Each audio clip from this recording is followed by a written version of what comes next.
Welcome from the shop. I'm Sam Platiski. This is Isaac Platiski. Frey's not here because Frey is a little, I don't know what he is. But I don't want to use those words. Be kind. This is a PG-13. It won't be offensive. This is a PG-13 show. Trump. Now we're political. Yeah. Wow. This got real. This got real. Yeah. This got real. This isn't just about comics anymore. No, it's about life. Politics. This is about real life. Comics are about real life. Manifest Comics. Yes. Yeah, New Jersey. It does not support any of What this date is it? political talk. What date is it? It's July 5th. July 6th. Tomorrow's July 6th. Tomorrow's July 6th, and the comics are already here for you to pick up. So I'll start with this. It's called Bounty. It's by Dark Horse Comics. I'm not going to pretend to know the guy's name. Curtis. Yeah. I chose this book so you wouldn't have to pretend to know it. I just wanted to pretend. I didn't like this book. And Curtis. I didn't like Curtis. Mindy Lee. I don't like Curtis. I like Mindy. She's alright. The art's nice, I guess. But the book is not my cup of tea. We were saying before we started the program today that I'm sure there's an audience for it, but it's not for me. And I don't know who it's for. I'm not sure what kind of... I couldn't tell you, I read this book, so somebody who likes X will like this, because I don't know. It's sort of like... It reminded me of more like a cartoon show. Maybe. Like a anime cartoon show. I don't know. Yeah, I mean, it's animated. It's very animated. But I mean, what would you compare it to? What would you tell somebody? Who would you suggest this book to? Somebody who likes what? It reminds me a little bit. I mean, I didn't really care for it that much either, but it reminds me a little bit of Joss Whedon's Serenity. No. Sort of. I'm not talking about not as good, not like with the dialogue, but some of it does remind me. Like it's a group of bounty hunters. It's a low bar. I would not recommend this to. Well, no, I would.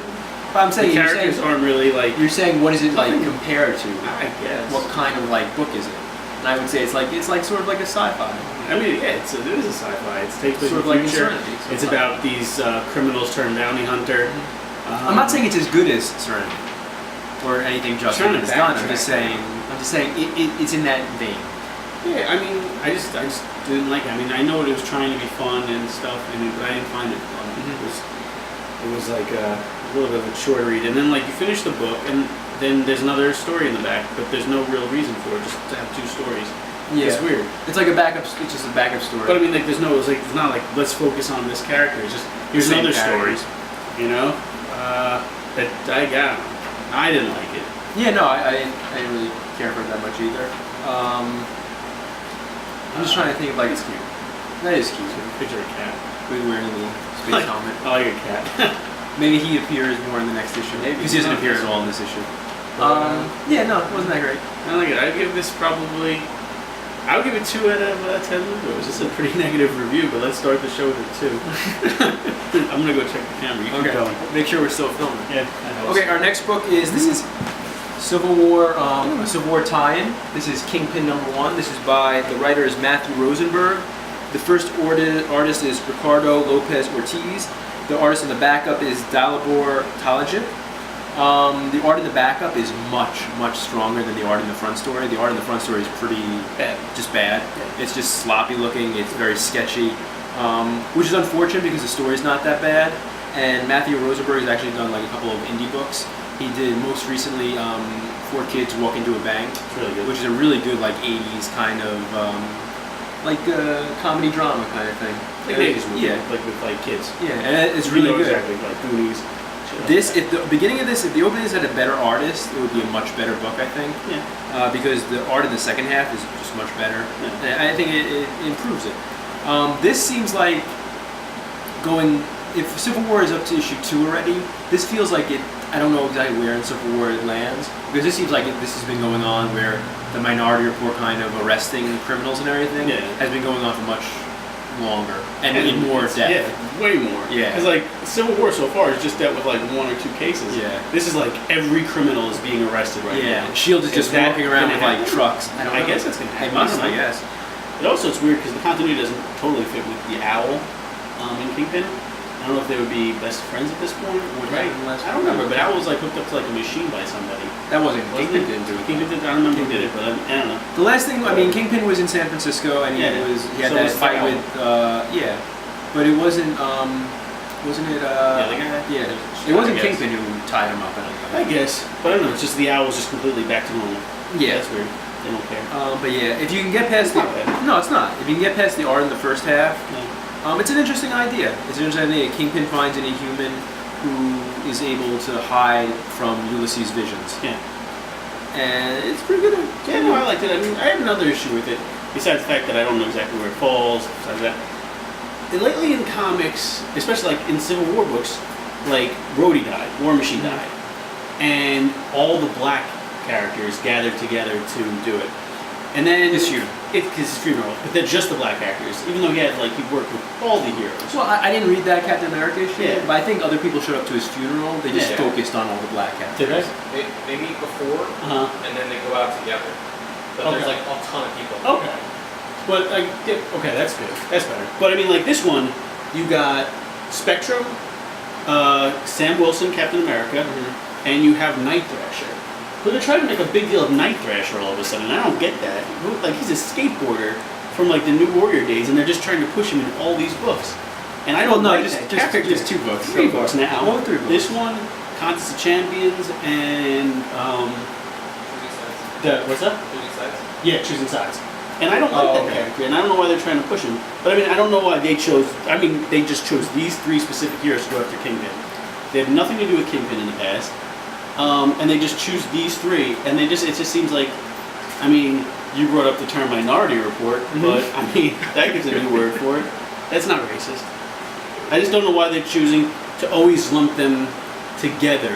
It just feels Maybe like they're on Captain Marvel's side. Maybe. all the So, black but I characters mean- are on Captain Marvel's side. I don't know. But I'm saying why just those 3? It just seems like way too. I don't know. It seems like they're just saying, okay, all the black heroes have to be on one team, and that's it. Yeah, that is I don't know. weird. That just seems racist to me. It's reverse racism. It's reverse racism, I guess. But no, it was good. Yeah. Better than some of the Civil War 2 tie-ins. I don't Yeah. know how. I mean, what else in Civil War tie-ins have we read? X-Men we read. I guess that's not I really didn't read read. Spider-Man. Yeah, no, me either. I would give this a 6 out of 10. Yeah. Yeah. It's pretty good, and I hope it gets better as it goes along. Another thing I didn't get though, his origin. This is a cool little thing at the end with the almost like it gives a celestial Yeah. vibe to the Inhuman like Terrigenesis. I've never seen this before, Yeah. and this is a cool idea. Yeah. I don't know if anyone will ever bring it up again. It like what I don't know if that's specific to him though. I don't know, but it's like what an Inhuman goes through while he's in the cocoon in Terrigenesis. Yeah. And it's a cool idea, and I've never seen it anywhere else. And I'm not sure if I'll ever see it again, Yeah. but it was a cool idea. Why don't you go up to see if just make sure it doesn't say what's it called? Recording has stopped. It doesn't say recording is stopped. Okay. Justice League Rebirth. This is the Rebirth issue of Justice League by Hitch, and Hitch actually draws and writes this one. When the actual series comes out, I think Tony Daniel will draw it. I liked it. I liked it a lot. I was a little skeptical because I always, it's always weird when like an artist starts to transition to a writer, But besides, like, there's a few moments in this that seem out of character, as you notice. There's a couple of them. But I like it. I mean, it's bringing Superman back into it, which is an interesting thing because I'm interested to see how they're folding him in because they don't know him really. Yeah. But he is the Superman of this world now, so I'm interested in all that kind of stuff. And this one goes further into it. There's like a Starro type threat. I'm not sure why they didn't just use Starro, Yeah, it seems. but They could use it. it's almost exactly the same as Starro. Because they mentioned Starro. They did. They mentioned him, They and did. they just used this other Yeah. thing. But I mean, the art it's not the best that Hitch has done. It's a little rushed, but there's a lot of good moments, and it's good Hitch. And I'm pretty psyched for Tony Daniel because I like Tony Daniel's art too.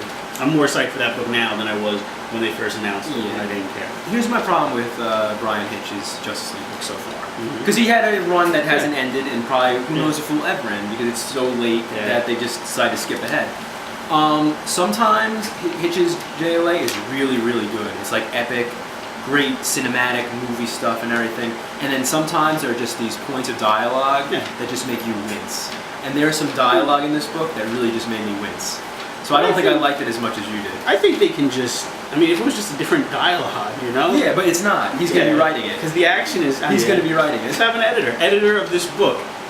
Go through the Kinda- scripts. yeah, go through like scripts a they just little like, no, this line is corny. Don't. It's a little bit don't do like that. Remender when Remender was doing Axis and all that. I mean, just trying to make it jokey. Because there's a flash line in it that I'm sure you didn't like. No, that flash line was That's a terrible. That was the worst flash line. That was the one that stuck out to me the most. Yeah. But there were other lines too where it's like, come on, think you're being- that's not good I dialogue. think you're being too hard on this book, Isaac. I don't know. You're I don't know. being too hard on this book. I thought it was okay. Yeah. I don't think it was even the best that Hitch has done in the Janeway. I don't know. It's like a pilot issue. Yeah. I liked it. And I would recommend it. And I would give it 7 out of 10 Lugos. So that's what I think. Okay. Now, this next book, I didn't really expect to like as much as I did, but this turned out to be my favorite book of the week. Out of the ones I've read, out of the 4 I read. This is The Flintstones #1 by, who did this? This is Mark Russell is the writer and Steve Pugh is the interior artist. First of all, the Steve Pugh artist, it looks like almost Mike McCone. You know, remember Mike McCone? Yeah. It looks like Mike McCone a little bit. No, it doesn't. No? No, it doesn't. Nice. Steve Pugh. Okay, whatever. The art is really good. I enjoyed the art. And the story, I mean, it was just really, really good. I mean, compared to the Scooby-Doo. Scooby-Doo was terrible. I didn't like Future Quest. Scooby-Doo at all. And Wacky Racers. Wacky Racers, I read the first issue. I didn't like the art on Wacky Racers, and the story was just okay. Future Quest so far has been the best out of these Hanna-Barbera books.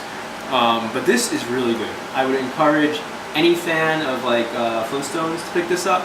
And even people who might not be Flintstones, it adds like this depth to this Flintstone story that was never there in the cartoon. And I think that's the best thing that can be said for these Hanna-Barbera comics, if it adds something that wasn't never there in the cartoon. And I really enjoyed it, more than I ever thought I would. I think I like it a little bit less than you. I don't think that serious level of seriousness is ever really needed in Flintstones. I don't think it ever really needs that level of social seriousness. I mean, they show Fred Flintstone in like fighting natives. Hey, listen, Fred Flintstone went through some shit. He went through some shit, but Flintstones doesn't shit. need that shit. That's what I'm saying. I think That's it all I'm does. saying. I think Flintstones is for anyone who ever wanted like to watch a cartoon and wanted just a little more social commentary with their Flintstones. Yeah. This is the book for you. I guess. I enjoyed it. I guess. I like it's, that a it's lot. alright. It's not bad. There's some funny bits, but there's some bits that are just pointless. Shell phones and vaping and stuff. But It's a social commentary. it's a social commentary. And I would give it. I don't know if we've said this before because I'm not sure where we cut it No, off. we cut much sermon. 7 out of 10. 7 out of 10. 7 out of 10 Lugos for that. Isaac liked some books. I didn't like them. I like some books. Isaac didn't like them. But come to the shop anyway and make your own comics, right? Right. So that's it for today. Buy your comics, and we'll see you in 2 weeks. Not next week. Thanks. Bye.